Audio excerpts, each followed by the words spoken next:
A New English Story, Mr. Zohran Mamdani, and the 2025 New York City mayoral election. Mr. Zohran Mamdani grew up with big dreams in a big city. He was born in Uganda and moved to the U.S., eventually living in Queens, New York. In 2021, he became a member of the New York State Assembly, representing the 36th district in Queens. Mamdani's ideas quickly attracted attention, especially his promise to make the city more affordable for everyday people. In 2025, New York City had a major election, the mayoral contest on November 4, 2025. Mamdani entered the race as the Democratic nominee. He challenged some big names. Why did he run? He believed the city was getting too expensive. He promised to freeze rents, lower bus and train fares, and make housing more affordable.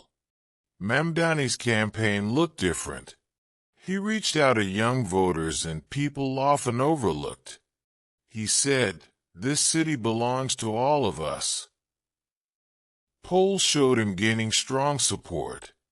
For example, one poll found him leading with about 48% to his closest rival's 32%. He also faced criticism. Some challenged his ideas, asked whether they were realistic, but his supporters believed change was overdue. On November 4, 2025, New York City went to the polls.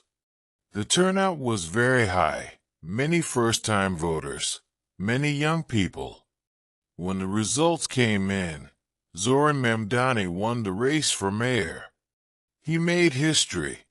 He became the first Muslim mayor of New York City and one of the youngest mayors the city has ever had. Mamdani's victory signals a shift. It shows that voters in New York wanted bold ideas and leadership that speaks to everyday people. For the city, this means new policies may come, more affordable housing, changes in transit, perhaps a stronger voice for communities that feel left behind. For learners of English, it's a great story. A person with a vision, facing challenges, working hard, and making a difference. Thanks for watching.